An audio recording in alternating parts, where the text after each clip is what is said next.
Okay, so now what I want to show you today is how to join the ends of your yarn without making knots. And this will work for, well, I have a 100% wool yarn here. I think that it's really one of the best ways to manage joining your yarn together. So I finished up my skein here. I'm working on a cowl, and I used the end of a skein that I started making a hat with, and the hat was finished and I had quite a bit of the yarn left, so I started the cowl, and now I need to join another full skein, but I don't want to join this in such a way that it's going to change the pattern that I have going on. So here I have the end of the yarn piece, and the next piece starts off with this black and yellow twist, but I'm not sure if that's going to be a long enough yellow section to count as a repeat. So I'm just going to take a look at how the repeat ends here and see how far we have to go. So I'm looking at it, there's quite a long stretch of yellow that we will be missing if I just add this end like that. So what I'm going to do is just trim a piece of yarn. That's about where we end, and we want to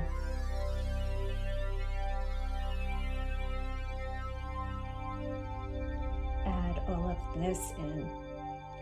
So I will trim off right about where that repeat would be in the yarn like this. So now I have all that yellow like I'm supposed to before the black starts. Now, the only thing that we need for this is a bit of plain water.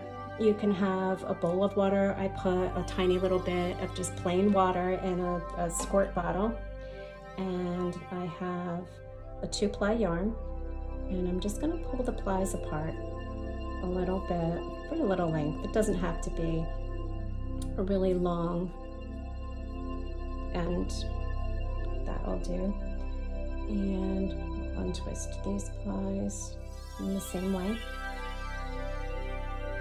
So I'm just going to take these 2 plies and sort of mix them up a little bit here in the end, just like this. Right, so I just have them overlapping a little bit. That's really all you need. Take a couple squirts of water. You don't need much, just enough to dampen it. It's kind of dampening on my hands, and I'm just going to rub it together.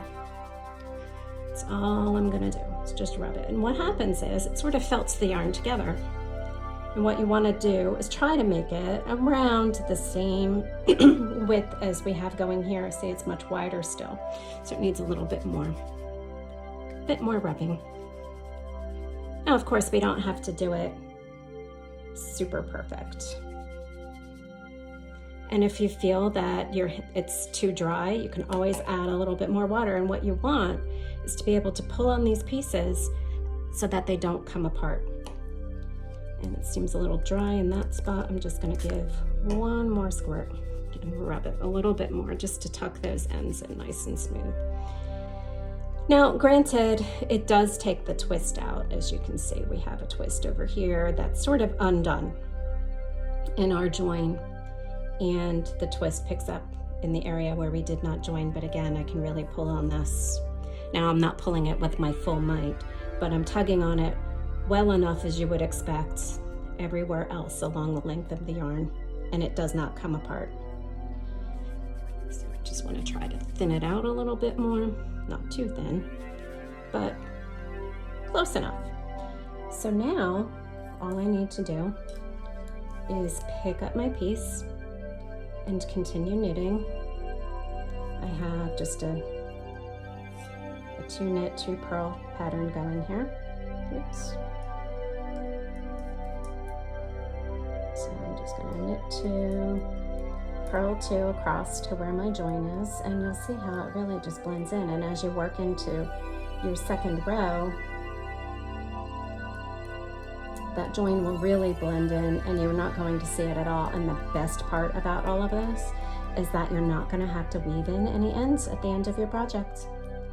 You'll never know that the piece was joined, and I think that it is like yarn magic. I love it.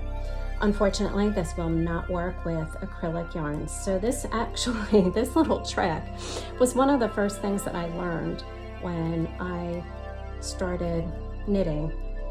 I learned that with wool, you can join your pieces without having to tie knots. Now here, this is, you can see there's no twist in that yarn. So this is our join,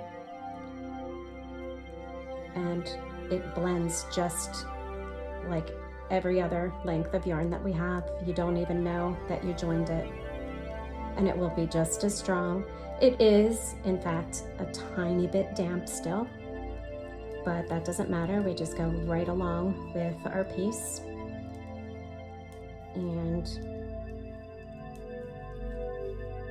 keep going in pattern, and I honestly cannot even tell where the join was. I'll have to look carefully here, because I know that we did not have a twist, but see if I can feel the dampness. I lost it.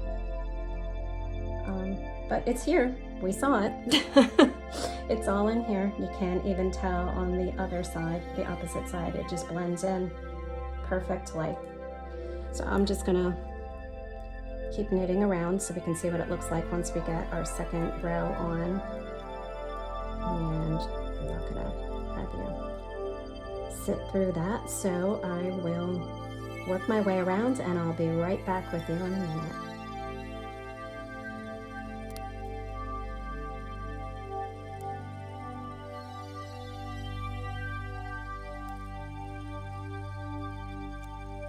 Okay, so I think we've come all the way around, and I believe this is the piece where we made our join. It's just ever so slightly fatter than the other pieces around it, and I can see that the twist is not exactly the same as the others. So I think right in here, I think it feels a little damp. It dries pretty quickly because there's only a few pumps of water on there. There's not very much at all. So it shouldn't take very long to dry. And once the fibers dry, they will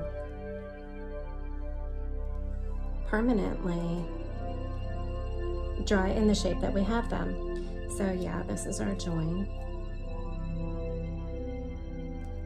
So whatever shape they are in, when they are wet, they sort of set that way. So they're going to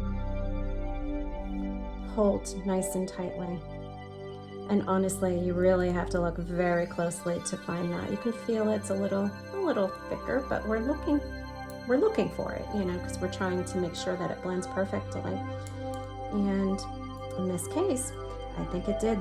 So honestly, that's all you have to do to make a perfect knotless join in a natural fiber yarn in your project. That will blend in beautifully with your pattern.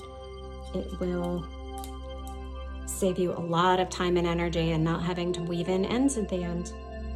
So thanks for hanging out. Till next time, happy yarning.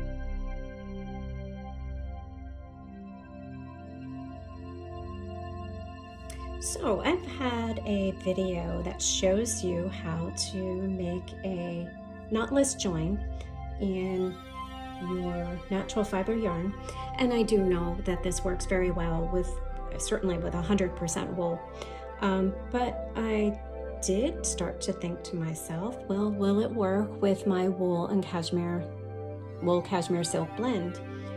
And so that's what I'm doing right now. I want to see if this will work. So you guys are going to join me on this journey, and the first thing that we do is we separate the plies. We have a 4-ply yarn here, so we just separate them a bit on the end, about an inch or so will do. And same thing here, just separate our plies. We need a little bit of water, So you could just dip your fingers in some water and rub it on the yarn, or what I do is I put a little bit of plain tap water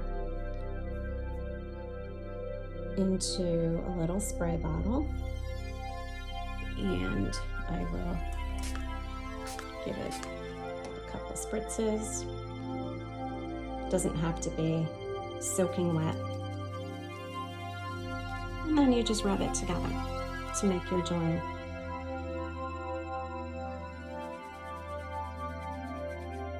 And this is actually exactly the reason that you do not want to agitate your yarn when it's wet, if you're dyeing it, or even when you're washing your finished products. You just want to place it in water, and you want to let that item just soak without stirring it or turning it or moving it around in the water very much, because this happens, it felts. So we just give this a tug, and oop, it came apart. How about that? So let's try again. While it's still damp, it might be a little bit too wet to have formed a bond. This is a fun little experiment. I don't want it to be a big blob. But using the two colors, will let us see exactly how these fibers felt up together. And to be honest, I know it pulled apart. Could just be that I need to rub a little more here, but I would absolutely try this. I'm working on a temperature blanket, and I have to say that the current month I'm on is March, and here in New Jersey, where I'm at, our weather, central New Jersey, our weather has been really erratic. I mean, we have 60 and 70 degree days, and 2 days later it's back down in the 30s. So it looks like we have a pretty good join. And of course now, once I take this and I weave it into my project, you're really not going to see this join.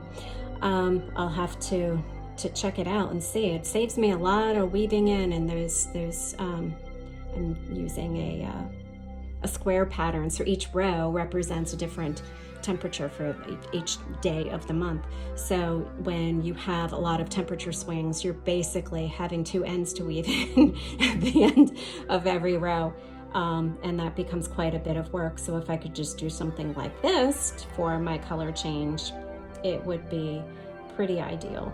Although I don't know, that first stitch might show the color variation. So we'll see how it goes. But this, I think, turned out to be a pretty neat experiment. So yeah, a wool cashmere and silk blend does work for your knotless join.